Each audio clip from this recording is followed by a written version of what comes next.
بسم الله الرحمن الرحيم الحمد لله رب العالمين والصلاة والسلام على النبي الكريم وبعد. Continuing with our lessons, Arba'een al-Nawiyya, the 40 ahadith that relates to every important aspect of our religion.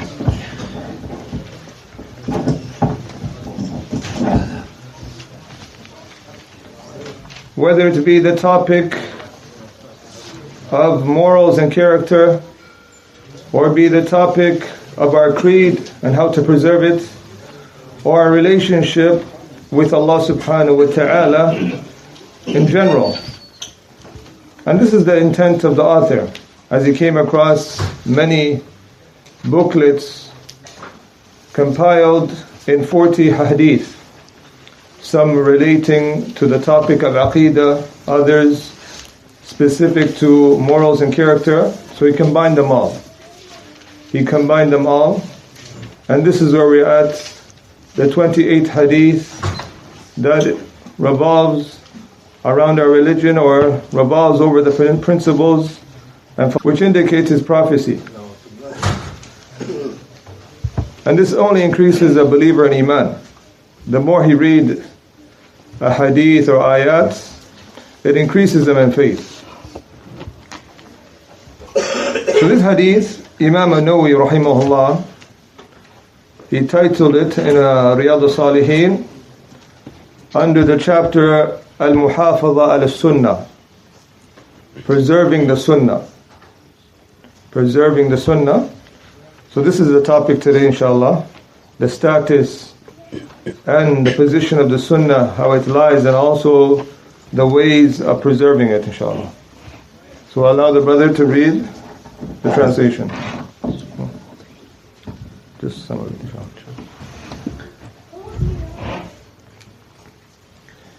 Bismillah ar-Rahman ar-Rahim. On the authority of Abu Najih al-Irbad ibn Sariyah, may Allah be pleased with him, who said, the Messenger of Allah sallallahu alayhi wasallam gave us a sermon by which our hearts were filled with fear and tears came to our eyes. So we said, O Messenger of Allah, it is as though this is a farewell sermon, so counsel us. Abi Najih, this nickname, Abi Najih, there's more than one Sahabi with this nickname. So it's not confined and restricted to him. Even there's some of the Tabi'een, I believe, with this name, Abi Najih. And this Sahabi, he is from those who used to live in the mosque, the masjid of the Prophet ﷺ, along with the people of Sufa, Ahlul Sufa. And the narrator from the last hadith we took, they mentioned as well, he was from those who used to live in the mosque of the Prophet ﷺ. They said, to one of the corners of Masjid al-Nabawi was reserved for those who were poor and had no shelter and no family other than sleeping in the Masjid of the Prophet ﷺ. So the companions used to attend to their needs.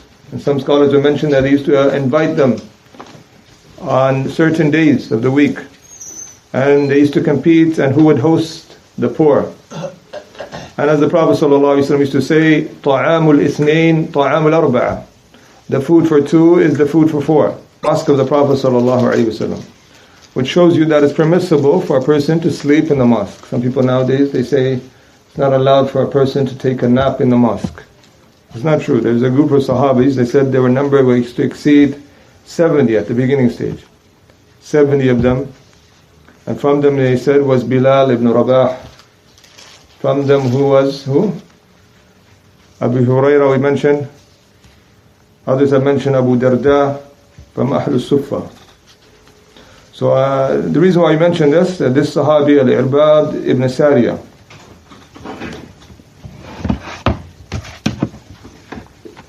This Sahabi,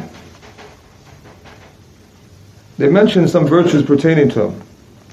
That it comes in an ayah in the Quran that was revealed regarding him and his companions, because he's originally from a tribe called Bani Sulaym.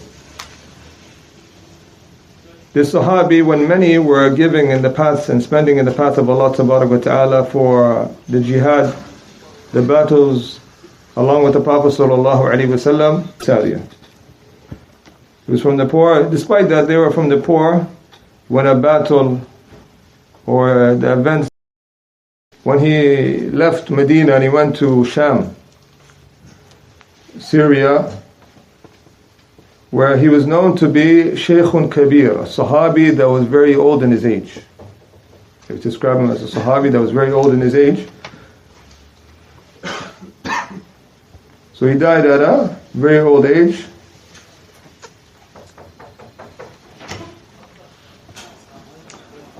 And some try to attack the Sahabi by saying he wasn't from those who used to accompany the Prophet Sallallahu Alaihi Wasallam. He was from the Bedouins, or those who lived on the suburbs of the city,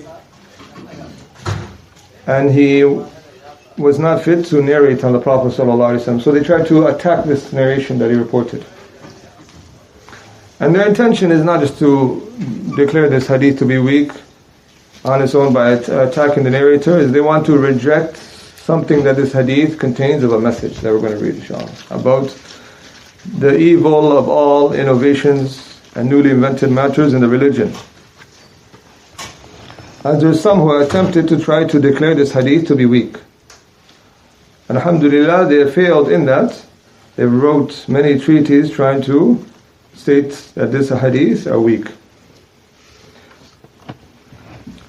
So as the brother, he read, وَعَذَنَا رَسُولُ اللَّهِ صَلَى اللَّهُ عَلَيْهِ وَسَلَّمَ مَوْعِظَةً وَجِلَتْ مِنْهَا الْقُلُوبُ وَذَرَفَتْ مِنْهَا الْعُيُونُ فقلنا يا رسول الله كأنها موعظة مودع فأوصنا. That Muhammad sallallahu alaihi wasallam gave an admonition that made their hearts tremble of fear. They were stricken by that reminder, and they were touched by it. And this is how the reminders of the Prophet sallallahu alaihi wasallam. As Allah subhanahu wa ta'ala says, وَقُلْ لَهُمْ فِي أَنفُسِهِمْ قَوْلًا بَلِيغًا. Say to them words that touch the core of their heart, or the bottom of their heart. These are how a reminder should be. It should be heart-touching. It should soften the hearts of the people. It should be based upon ayah wa hadith, because that is the real heart-touching reminder indeed. A person can never get enough of it. وَعَذَنَا رَسُولُ اللَّهِ صَلَى اللَّهُ عَلَيْهِ وَسَلَّمَ مَوْعِظَةً وَجِلَتْ مِنْهَا الْقُلُوبُ. So there's a number of verses that commands the Prophet sallallahu alaihi wasallam to do a maw'idah. And one of the greatest means is the maw'idah of the Quran. يَا أَيُّهَا النَّاسِ قَدْ جَاءَتْكُمْ مَوْعِظَةٌ مِّن رَبِّكُمْ وَشِفَاءٌ لِمَا فِي الصُّدُورِ. O mankind, it has come to you a maw'idah. That this Quran in itself is an admonition, just reading it, pondering over its meaning. So he would remind with this Quran. As it comes in a number of verses, وَذَكِّرْ بِهِ, remind with it. So his basis of his lectures was the Quran.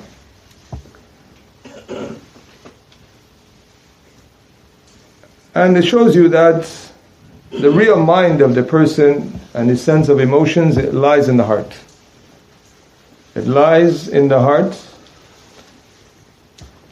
That this is where a person he's really touched. No matter how intellectual he is, or how well based in logic or understanding, if his heart is not in acceptance of the reminder, then there's no effect on his limbs in reality, because it starts with the heart. And this is how the state of the Sahabas, that they would hear a reminder and take it to their heart. And not be like those who, as the Prophet ﷺ said, وَيْلٌ لِلْأَقْمَاعِ وَيْلٌ لِلْأَقْمَاعِ الْقَوْلِ. Woe upon those who hear a reminder and it goes through one ear and it comes out the other. As some of the Mashayikh of Medina explained the hadith, that they hear a reminder, maybe they'll sit in the lecture and as if they're there, physically present with you, they depart and they ask you afterwards, what has been said or what was spoken about, what was the topic of even the lecture. This is how the state, which is very unfortunate. وعظنا رسول الله صلى الله عليه وسلم موعظة وجلت منها القلوب وذرفت منها العيون. And what was the translation? The eyes went into tears. Yeah, tears came to our eyes. Tears came to our eyes. So they said that it starts with the heart. But if a person were to, you find a man, he's crying from a lecture, or he begins to get emotional. They said crying is of many types. Crying is of many types. We told some of the brothers there's crying that is called crying muwafaqatan, just crying because everyone else is crying. And crying called crying of khushu', of submission, which is intended in this hadith. That once they touched their heart, it affected their limbs. And even comes in some of the ayats, taqsha'irru, that Allah subhanahu wa ta'ala describes, Allah nazzala ahsan al-hadith kitaban mutashabihan mathaniya taqsha'irru minhu julud alladhina amanu aw taqsha'irru julud alladhina yakhshawna rabbahum. That's the meaning of taqsha'irru. What is the meaning of taqsha'irru? Is as if a person is getting shivers or goosebumps on his skin. That this will be the state of even some of the believers. That the sense of emotion that lies in their heart, even is apparent on their skin. You can see that he's affected by the reminder. And Shaykh Islam Ibn Taymiyyah said this is the peak of khushu'. That at times a reminder or an ayah will touch you so much, you can even see the effect on your body. And it doesn't mean like some of Ahlul Bid'ah or some of the people that did ijtihad or claim that when you hear an ayah you're supposedly supposed to faint or supposed to be in a state where a person is so overwhelmed he loses his mind. That is not the case. This never happened to the best of generations, the Sahabas, so it should not happen between those who come after. And there's another type of crying which a person, as we mentioned, is crying of nifaq, hypocrisy. He cries, yet qalbuhu qasi, they said. His heart is hardened. You find him that he's crying, but his heart is hardened. This, as some of the scholars mention, that it's a fake form of khushu', which is disregarded.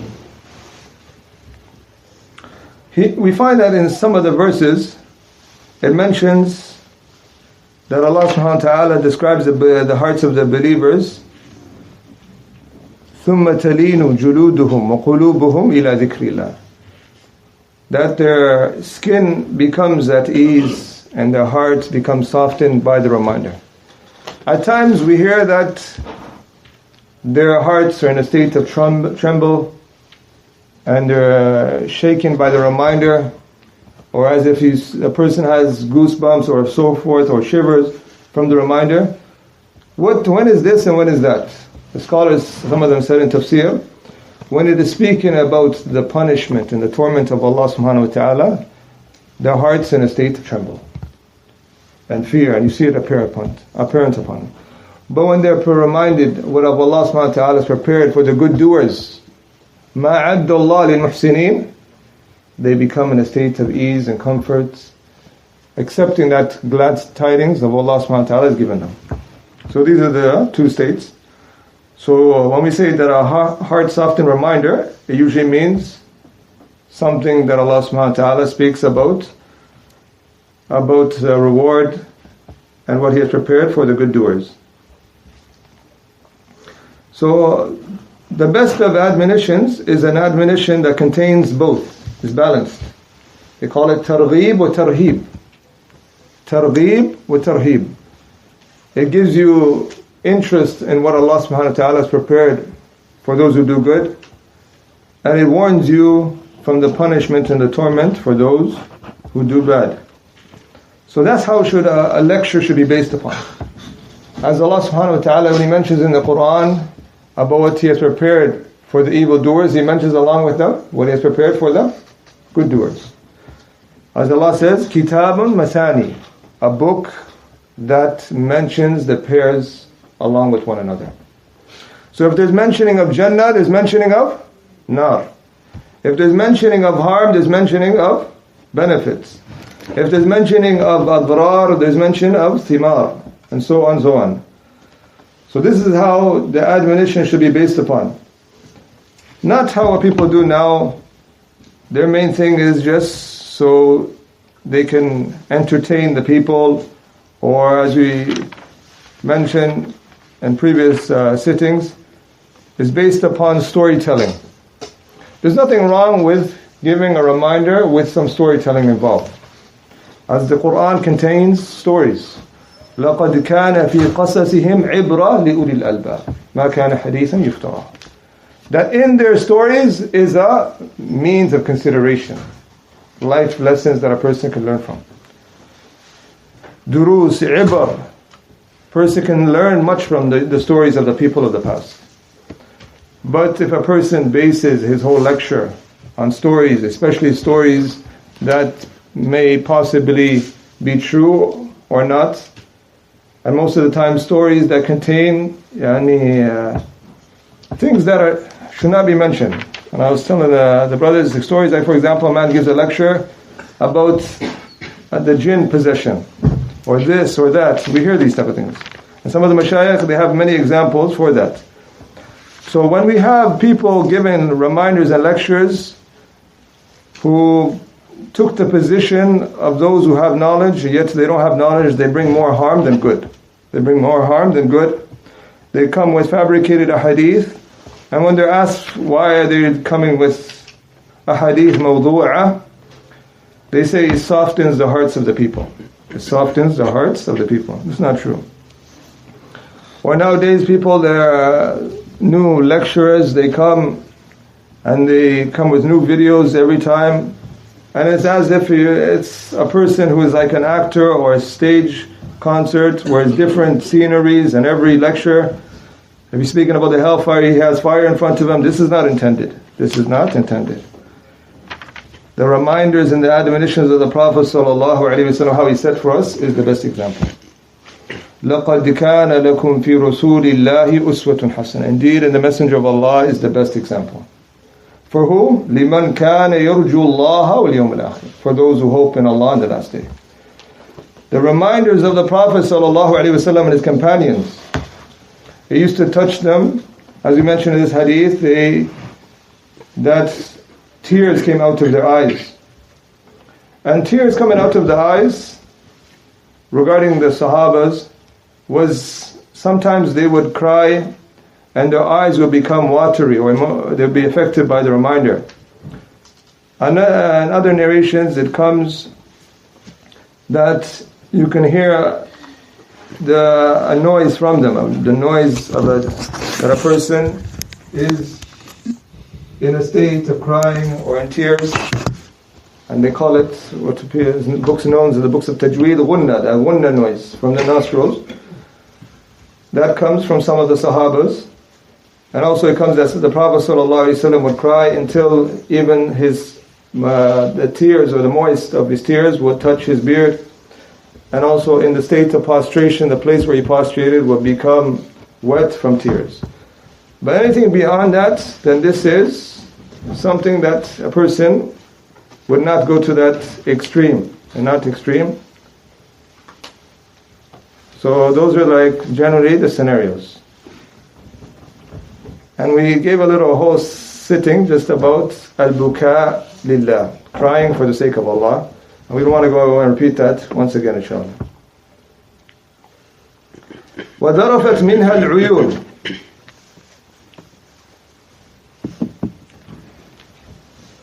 فقلنا يا رسول الله كأنها موعظة مودع فوصنا.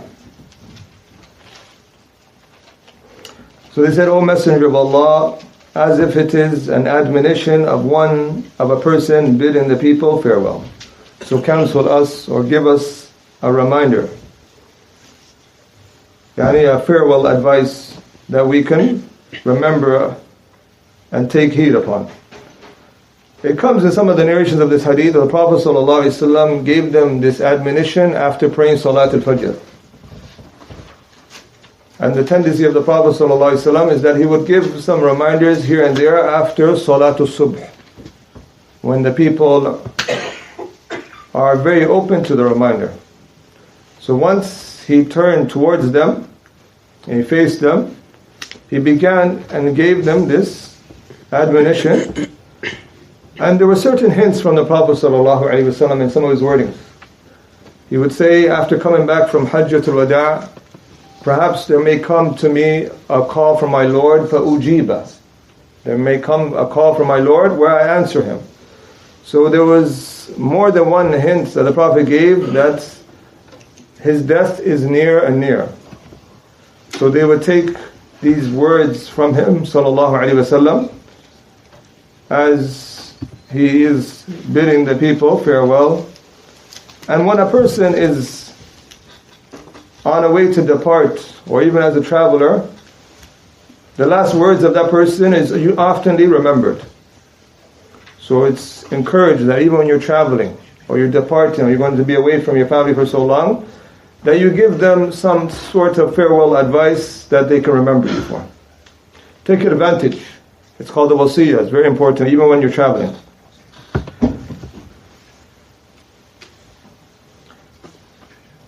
And generally the Prophet ﷺ's reminders was very short.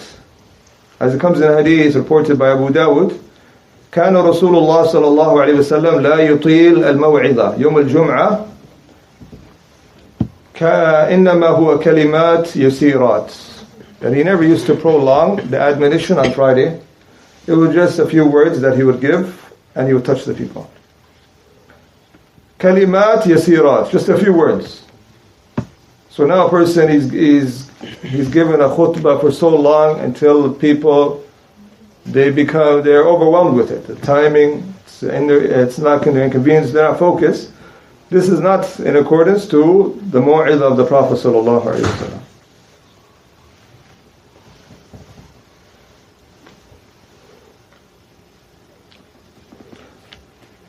And the admonition of the Prophet sallallahu alaihi wasallam, there are of many types. Meaning, at times he would yell. He would yell while giving an admonition. And it comes in some of the narrations. He would say, أَنذَرْتُكُمُ النَّارِ أَنذَرْتُكُمُ النَّارِ أَنذَرْتُكُمُ النَّارِ. I warn you from the hellfire, and he repeated it 3 times. And the narrator says, لَوْ كَانَ رَجُلًا فِي السُّوقِ لَسَمِعَهُ مِنْ مَقَامِهِ. If a man was in the market, he would hear it from the place that I stand now. Meaning that he would raise his voice so much as if he was a general of an army or a leader of an army commanding the troops. And at times he would speak with gentle words that were sufficient and would affect the people. So لِكُلِّ مَقَامَ مَقَالٍ, for every place there's a speech that should be said.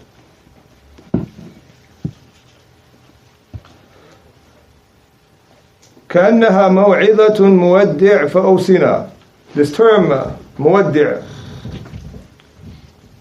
some people they went to an extreme that every time when they're about to pray they'll say صلوا صلاة مودع, pray a prayer of a man that this is as if it's the last prayer.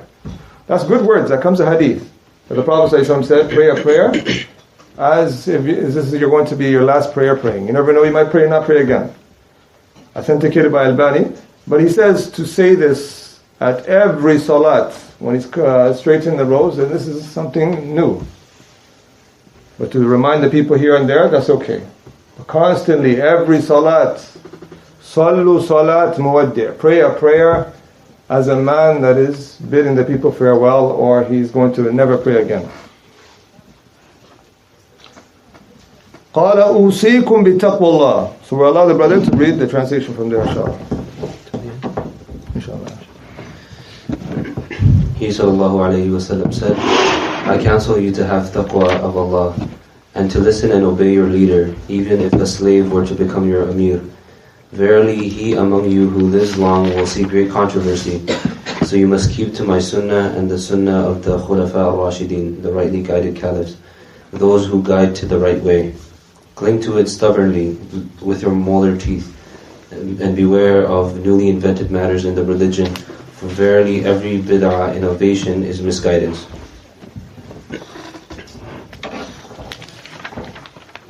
There's another wording. There's a few wordings for this hadith. There's a wording that the Sahabi, he says, "Inna hadihi maw'idatun muwaddi'." This is where they certified, they mention with certainty that this is an admonition of a man who is bidding the people farewell. So what do you counsel us, O Messenger of Allah, or what do you advise us? So it comes to some of the wordings that he sallallahu alaihi wasallam said, لَقَدْ تَرَكْتُكُمْ عَلَى الْبَيْضَاءِ لَيْلُهَا كَالنَّهَارِهَا لَا يَزِيغُ عَنْهَا إِلَّا هَالِكٌ. That I have left you upon clarity, its night is like its day in brightness.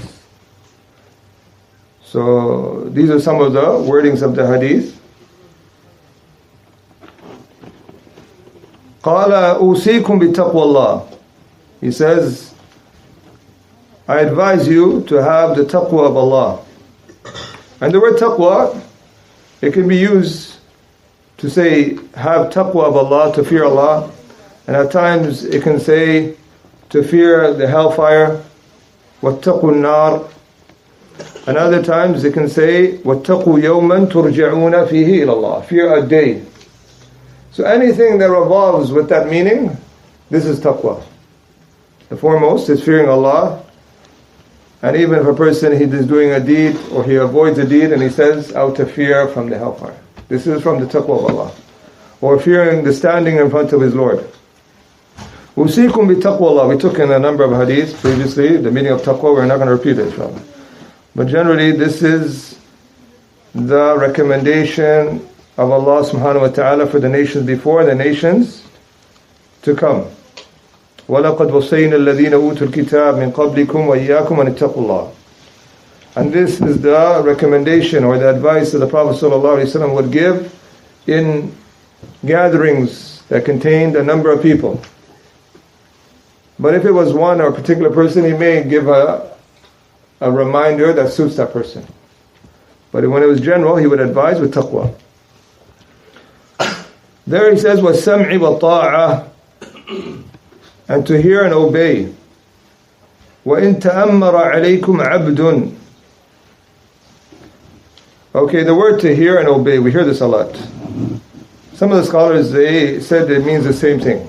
سَمْع وَالطَّاعَةِ, to hear and obey. And some said the meaning of a sam' تَلَقِّي الْأَمْرِ بِقُبُولٍ وَطَاعَتُهُ تَنْفِيذُهُ. That hearing it is to accept the command, and to obey is to carry out or fill out the task. This is the meaning. So the origin is that he hears and he obeys. وَإِن تَأَمَّرَ عَلَيْكُمْ عَبْدٌ. Even if a slave rules over you. وَإِن تَأَمَّرَ عَلَيْكُمْ عَبْدٌ. Pay attention to the word تَأَمَّرَ عَلَيْكُمْ, over you. فَإِنَّهُ مَنْ يَعِشْ مِنْكُمْ بَعْدِي فَسَيَرَى اخْتِلَافًا كَثِيرًا. And in some of the wordings, even a slave, Abyssinian slave, and it even mentioned that some of his limbs are cut off, meaning that he's not in the full correct appearance of a ruler, how a ruler would be. But the Prophet ﷺ is giving the lowest of the lowest of how, even if he was to come in this state, we still hear and obey. That you look at him, you're saying that, how can I obey a man that is in this state? It shows you that we still hear and obey, and we do not object or go against his obedience. generally, the scholars have mentioned that there's a consensus that a slave can never be a ruler. From the conditions of a ruler, that he has to be free. He can't be a slave. Cannot be under slavery. But the scholars, they differ on the meaning of this. It's a benefit from Shaykh Abdul Muhsin Abbad. He says either it means from the angle of to emphasize, or to what's known in the Arabic language as exaggeration, mubalagha. That's even if a slave, although a slave will never be a ruler, but just to show emphasis to this ruling. And they give an example of the hadith. The Prophet ﷺ said, "Man bana lillahi masjidan, walau kamafhas quta." Whoever builds a house for Allah, even if it's the size of a nest of a certain bird. I believe the bird name is Sangraz or something like that. It's a certain bird that looks like that. But if you look at the pictures that they give, it's very small, how a person could never build a mosque in that state. But it just means emphasis of Allah subhanahu wa ta'ala will replace for you a house in Jannah if you build a house for him. So that's the first meaning. The second meaning is if he were to overcome and take control. A slave, he came and he took control, for example. Then he's to be given rulership. The third scenario, if he was appointed by the ruler in a certain region to be in charge. The ruler appointed a slave over you to be in charge. You still have to hear and obey, because he's been appointed by the ruler. His obedience is obedience to the ruler. The fourth case that Shaykh Abdul Muhsin Abbad mentions is that it was speaking about his state before, that before he was a slave, although he's free now. But they look back and say, this person, why I'm going to obey him when before he used to be a slave?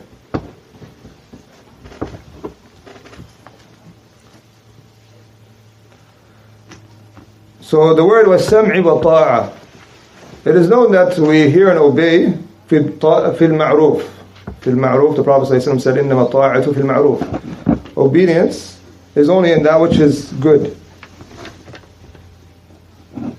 And some people, they misunderstand this, assume that there's a doubt that we only obey the ruler in which is commanded in the book and the sunnah. Was commanded in the book or the sunnah.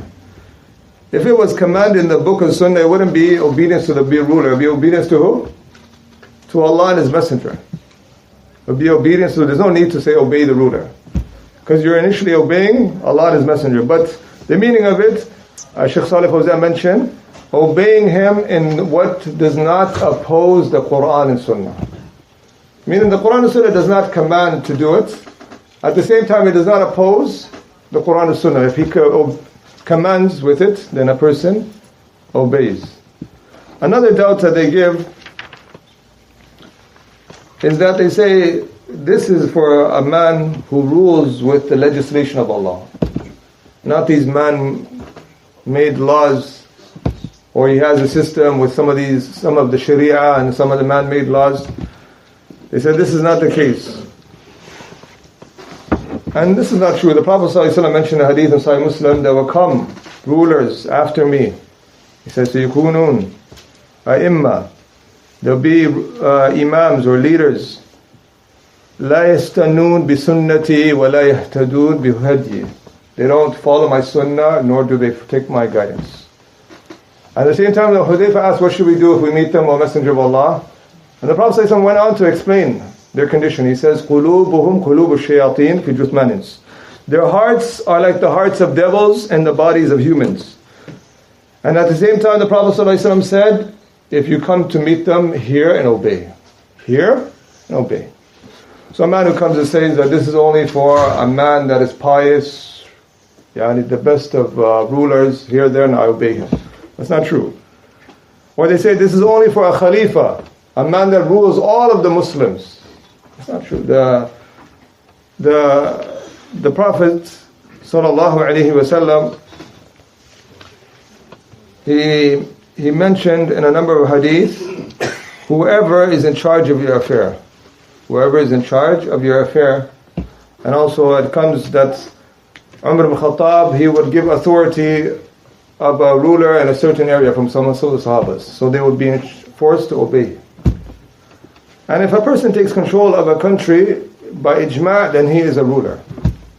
He is the ruler of it. So it's not confined to a khalifa as they claim. Another thing is that people speak about sam' wa ta'a. They ask about, what about if he's a disbeliever? What about if he's a disbeliever? Shaykh Muhammad Salih al-Uthaymeen and a few other scholars, they said, يطاع ويسمع له حتى ولو كان الحاكم كافرا. And then he says بقدر المستطاع. Is to be listened to and obeyed according to one's capability, even by a ruler that is a non-Muslim. And he mentioned, and also Shaykh Albani mentioned, he clarified that it doesn't mean to obey him in his personal opinions. Remember that. Shaykh said it doesn't mean here that we obey him in his personal opinions. But what he puts forward, and for example, of his consultants or the people that he is ruling along with in that country, when they come to something that does not oppose the book of Allah, the sunnah of the messenger, and it's in the public benefit of the people, then you need to obey. You don't come and oppose the system and say, this is a kuffar country, let's oppose it. No, that's not correct. Some of the system or the policies that they set up, it's in the benefit of the people. Everyone in general. And it does not oppose the book of Allah and the sunnah of the messenger. So a person will not oppose them. But as we mentioned, if it's personal opinions, then here a person that is not obliged to follow. And as the condition Shaykh al-Uthaymeen gave, he says, بِقَدْرِ الْمُسْتَطَاعِ, according to one's capability. He wouldn't go out beyond his capability. The next thing is if he's a kafir, isn't it allowed to remove him and replace him with a better ruler? That is only the case if the people had full capability. For example, in some countries, the Minister of Defense along with the people will come and remove the ruler without being any chaos or bloodshed. They will come and see that he's not fit for the job, so they remove him. That's, or an example where the majority of the people in that country are against him. They come to him and they said, we want you to step down, and he steps down. In this case, if there's no greater harm that's going to take place, and also with another condition that they have someone there who is better than him to take the job. These are the conditions.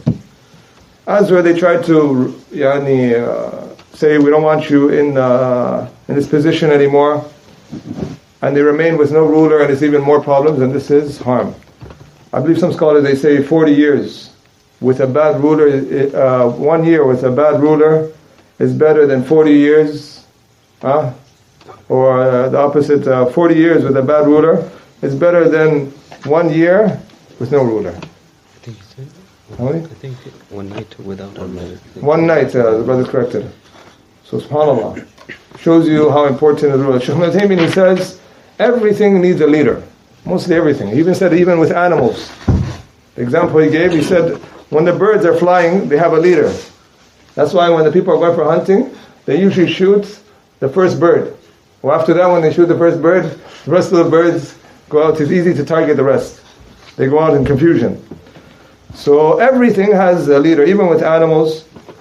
And he said, it's unfortunate, he says that we even find the obedience that the non-Muslims have for their policies and their rulers maybe be more than some of the Muslims for their Muslim rulers, which is sad.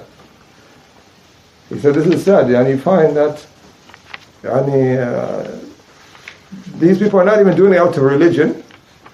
It's part of their system. And we are a religion that we have to obey and follow the system that does not go against the Book of Allah and the Sunnah of the Messenger and not cause any problems. They misunderstand that. And from their problem is that they see that it is allowed for them to speak against the rulers. They said, I have to speak the truth. But when you come to him and you speak to him about another person, he says, oh, brother, that's backbiting. Okay, what about the ruler? Isn't it not allowed to backbite the ruler? What's the difference? Isn't he Muslim? Why is it allowed to backbite the ruler, but he's not allowed to backbite this person? And sometimes some of these people, when they get something, an extra pay, additional raise on their salary from the rulers, or something that the ruler did in that country, they say this is the best of rulers. It's based upon dunya. Based upon dunya. So if your praise and dispraise for the ruler is just for a worldly benefit, then this is not really allegiance that you gave. Your allegiance should be for the Book of Allah and the Sunnah of the Messenger sallallahu alaihi wasallam.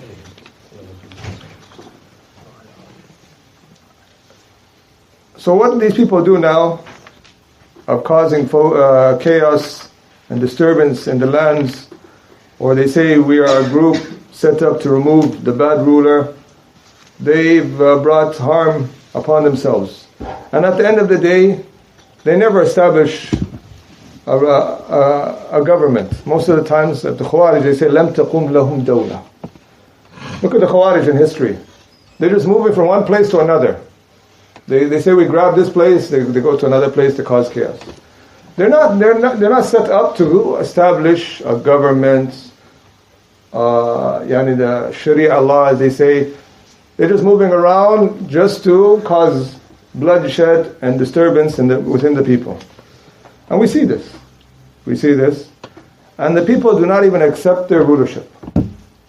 Like how ISIS, when they said we supposedly took control of this region, the majority of the people do not even attest for them that affair, or the majority of there is against them.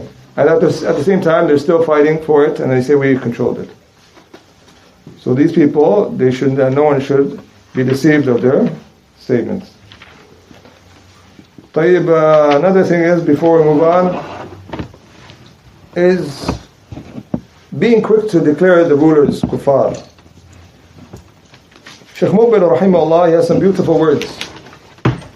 Hopefully we have some time left, inshallah.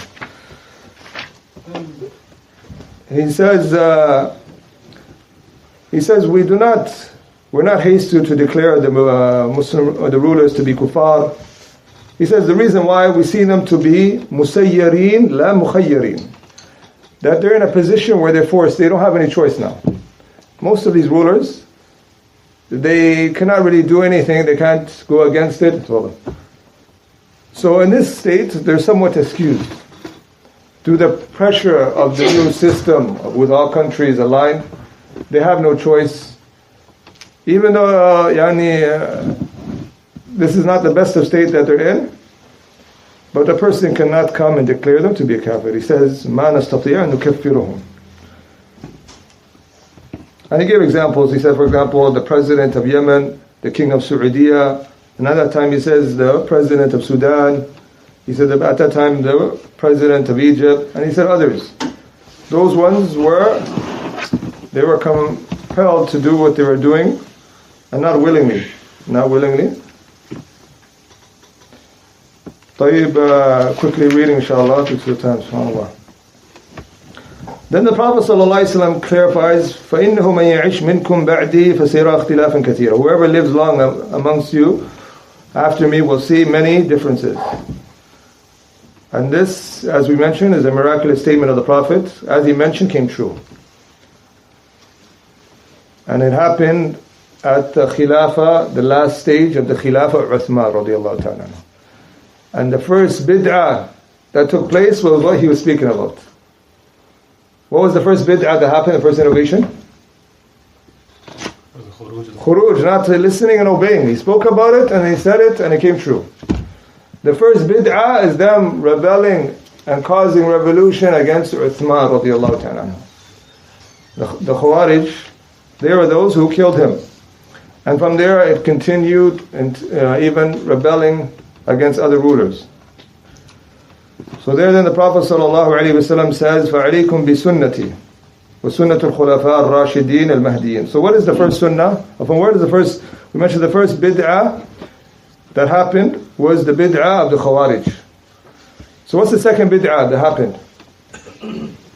The second bid'ah that took place was the bid'ah of the extremists of the Shia, the Rafida.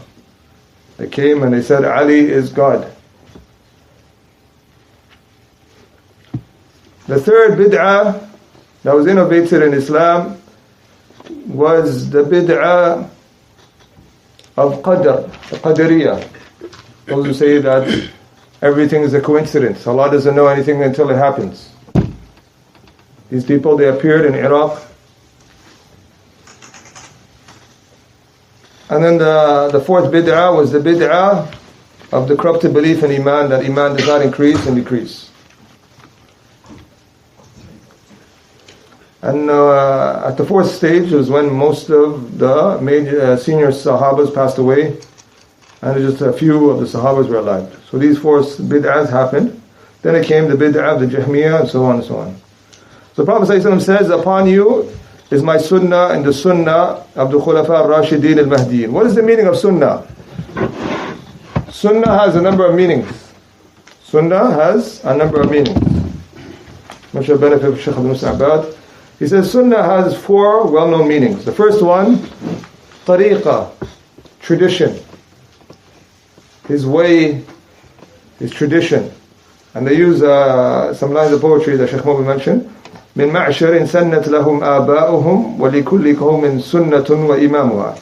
That every people have a tradition and a leader. So here is tradition. This is the intent here, the way. The second meaning is what is opposite of bid'ah. Anything opposite of bid'ah, they call it sunnah. The third one, meaning hadith. When it's mentioned along with Quran with sunnah, it means Quran and hadith. Quran and hadith.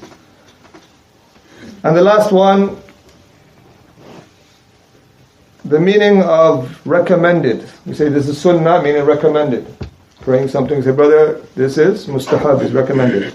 So those are four meanings. And what's intended here is the first one, a tradition, the way. Upon you is my way, my tradition, the way of the Prophet ﷺ, and the way of the Khulafa al-Rashidin al-Mahdiyin. So it doesn't mean each Khalifa has his own sunnah. You can we say, I'm going to follow today the sunnah of Abu Bakr. Another one says, I'm going to follow the sunnah of Umar al-Khattab. No, that's not true. Why? Because a man came up to Ibn Abbas and he said to him, after he told him a hadith, he said, but Abu Bakr and Umar say this. So Ibn Abbas says to him, I fear that rocks from the heavens may come upon you. I tell you the Prophet ﷺ says, and you tell me Abu Bakr and Umar say. So their statement in opposition to the hadith and sunnah is not as intended here to be on its own. It means their way, their method. We take the Quran and the sunnah upon the way of these rightly guided khalifs, their understanding. Even though some scholars, they used to give precedence of their understanding over others. Like if you don't find an ayah or hadith, Ibn Abbas said, if I didn't find an ayah or hadith and I want to give tafsir, I would look to see what Abu Bakr and Umar said about it. They said, if Abu Bakr and Umar said something, then I'll take their opinion. There's no ayah or hadith. Because it comes from narrations that the Prophet said, إِنَّ اللَّهَ جَعَلَ الْحَقَّ عَلَى لِسَانِ Umar. Allah has put the truth on the tongue of Umar. And also he said, if there was going to be a prophet after me, it would be Umar ibn Khattab. So most of the time, his fatwa Umar ibn Khattab is correct, but it doesn't mean that you take it as a proof and evidence. So if a person will give their statement, especially if they come to agreement, Shaykh Al-Bani said if they all come to an agreement, these four khulafa, the caliphs of Abu Bakr, Umar, Uthman and Ali, if they were to come to agreement upon something and there's no opposition, then it is to be taken, he said, it's to be taken.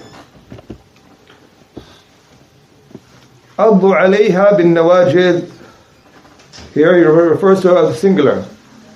Bite onto it, showing that all one thing. They're not separate.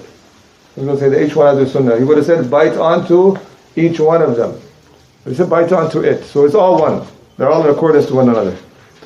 And he said bite onto it with your molar teeth. And some said it means the two front teeth, but it's the molar teeth. An example Shaykh Salih Fawzan gave that some of the people in the past, when they're drowning and they're trying to hold on to the rope or something, they would bite onto it with their molar teeth, showing you that how severe you would hold on to the sunnah. Even like in the parable of a man who's drowning. He's drowning, all around him is innovation. وَإِيَّاكُمْ وَمُحْدَثَاتِ الْأُمُورِ, and be aware of the newly invented matters. And it comes in narration Abu Dawud, فَإِنَّ كُلَّ مُحْدَثَةٍ بِدْعَةٍ, every newly invented matter is an innovation. And every newly invented innovation is misguidance. Rawahu Abu Dawud. As for the wording وَكُلُّ ضَلَالَةٍ فِي النَّارِ, this is not in this hadith, it's in another hadith. Every misguidance, it goes to the hellfire. That's not a hadith. Reported by Abu Dawud with Tirmidhi. وَقَالَ حَدِيثٌ حَسَنٌ صَحِيح, reported by Abu Dawud. It's the first time I think it's mentioned here. Abu Dawud. The number of hadith that's found in his booklet, Sunan Abu Dawud, is 4,800 hadith. And some scholars said it took him approximately 20 years to compile it and the other hadith that he had. And he is from the students of Imam Ahmed and the teacher of Imam Tirmidhi. So who else is the teacher? Imam Nasai is the teacher of Abu Dawud. Abu Dawud is the teacher of Imam Tirmidhi. Then it has that stage. This hadith has also been reported by Ibn Majah with a different wording. La ilaha illallah. طيب, what is the meaning of bid'ah? Bid'ah means something, innovation or something newly invented into the religion and it has no proof for it. That's in basic meaning. Something innovated in the religion and it has no proof for it.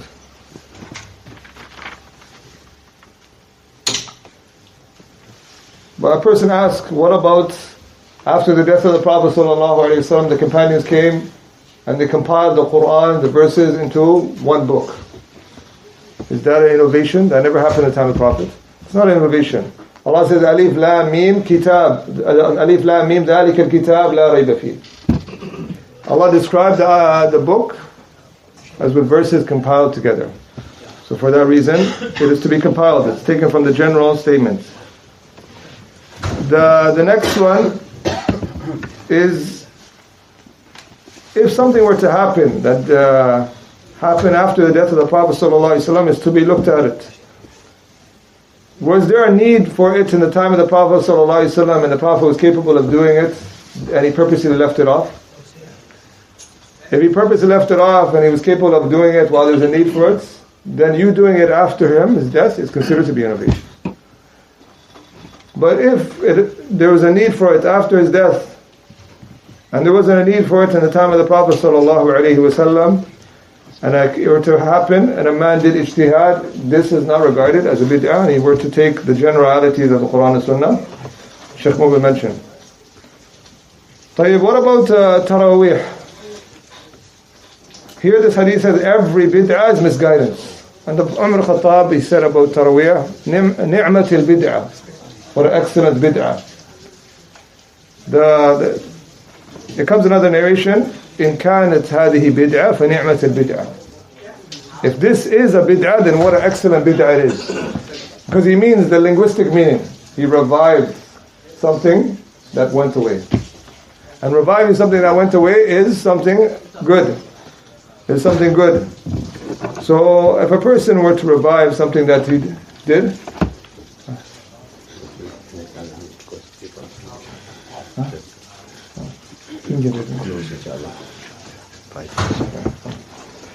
so some people, they divide bid'ah into a number of categories. They said there's a good bid'ah or a bad bid'ah. Generally there's no such thing as that, because the Prophet ﷺ said every bid'ah is misguidance. And even if there was a good bid'ah, would you leave off a good sunnah for a good bid'ah? Who would do that? He's going to say, I'm going to leave off a good sunnah, something that is you're certain upon, the hadith. Sunnatun hasana, he's going to come and say, I'm going to do a bid'ah hasana. Something that people differ in. Why would you do that? تَسْتَبْدِلُونَ الَّذِي هُوَ أَدْنَى بِالَّذِي هُوَ خَيْرٌ.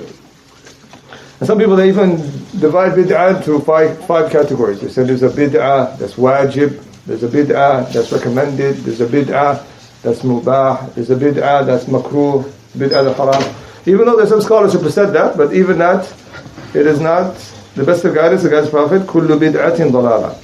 If he doesn't have no proof for it, and the Prophet ﷺ could have done it in his time, and he didn't do it, then it is upon you to leave it off.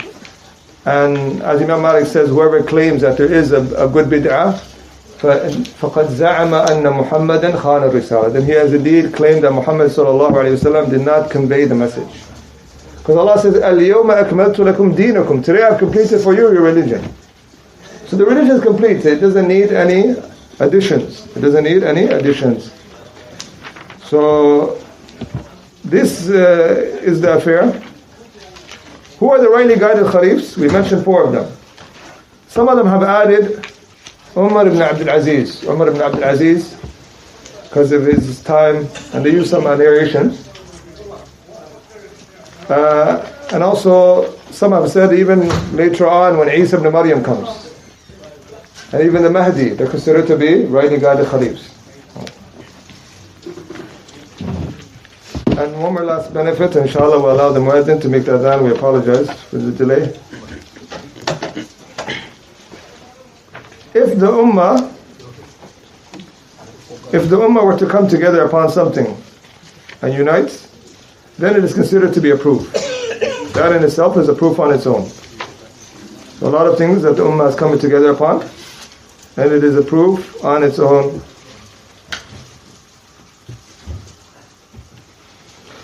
And I give the example, like Umar al-Khattab, he put lighting in the masajid. And up until now, the masajid have light. In the time of the Prophet there was no light. So these things, they were done, being that there was a need later on for it. So it being done, it's permissible, and also the ummah uniting upon that. Uniting upon that.